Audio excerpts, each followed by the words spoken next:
Hey guys, welcome back to my YouTube channel. My name is Maria. If you watch this video and you enjoy it, don't be shy, hit the like button and subscribe to my channel for any future videos on narcissistic abuse recovery and complex post-traumatic stress disorder.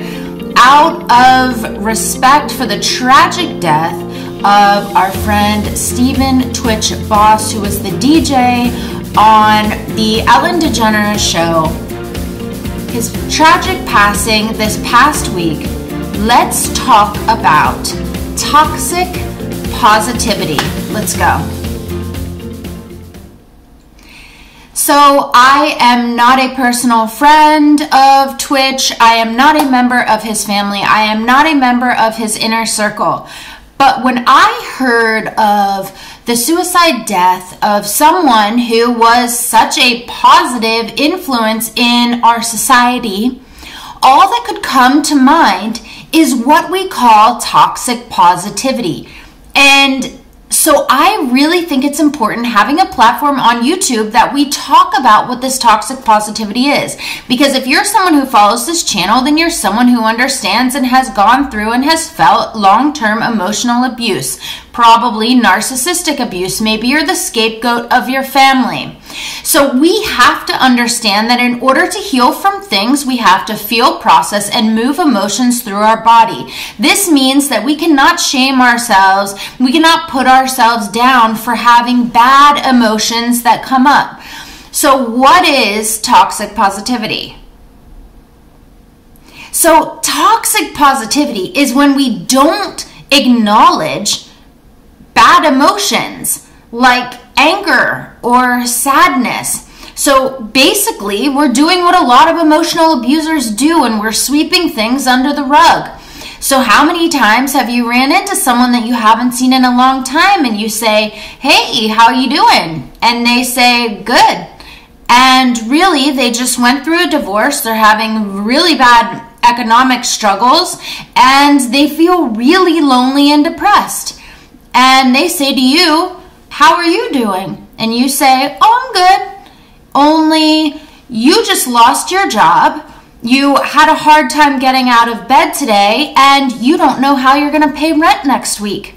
But somehow it's more socially acceptable for us to say that everyone is good instead of saying what we really feel, which sometimes isn't good. Sometimes there are deeper emotions. Something may be darker that's going on in our lives.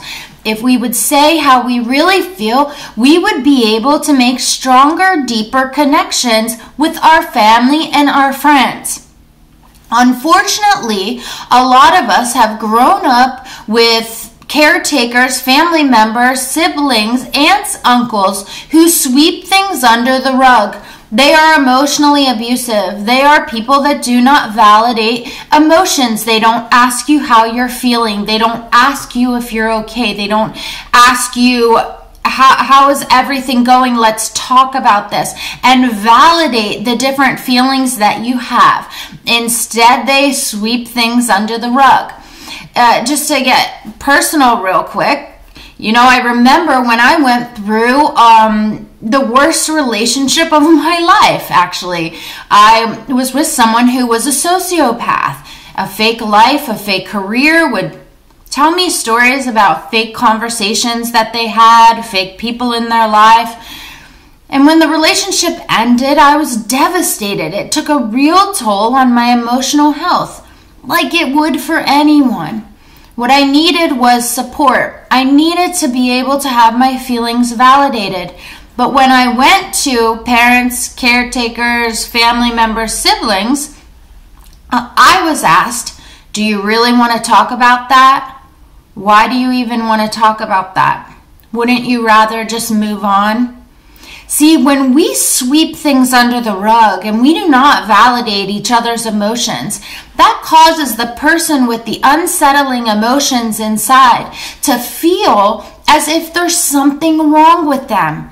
There's something that's not right about the way they're feeling. They feel as if they are a problem and they are not able to feel safe expressing how they feel to people out in the world. So how does this tie in with the recent passing of Twitch? So when we use phrases like that, they're even on t-shirts, good vibes only, neon signs on the wall, good vibes only. That's basically saying that the only way I want you to come into my space is if you're bringing good vibes.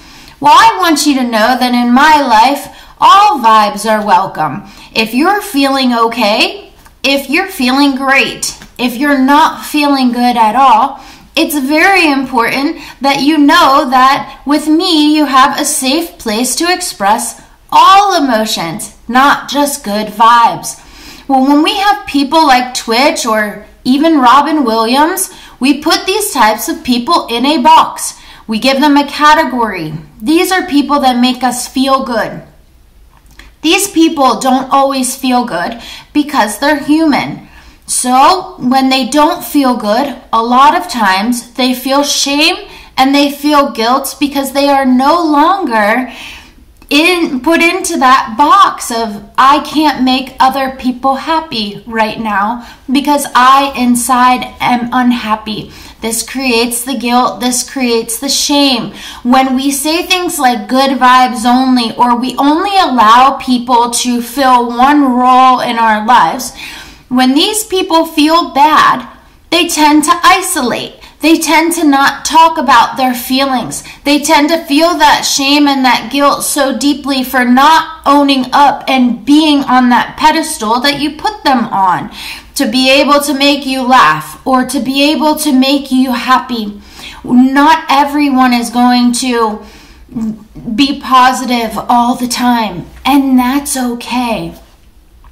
So just know that the next time you see someone that you haven't seen in a long time and you say, hey, how are you doing? And they just shoot you with a quick, good, ask them again, how are you really doing? Get to the bottom, form deep connections. Showing emotions is cool. It's important that we change the view on emotions in our society so that we know that not just good vibes are welcome, all vibes are welcome. Okay guys, thank you so much for watching my video. If you enjoyed it, don't be shy, hit the like button, subscribe to my channel for any future videos on narcissistic abuse recovery and complex post-traumatic stress disorder. And as always, I wish you all the love in the world.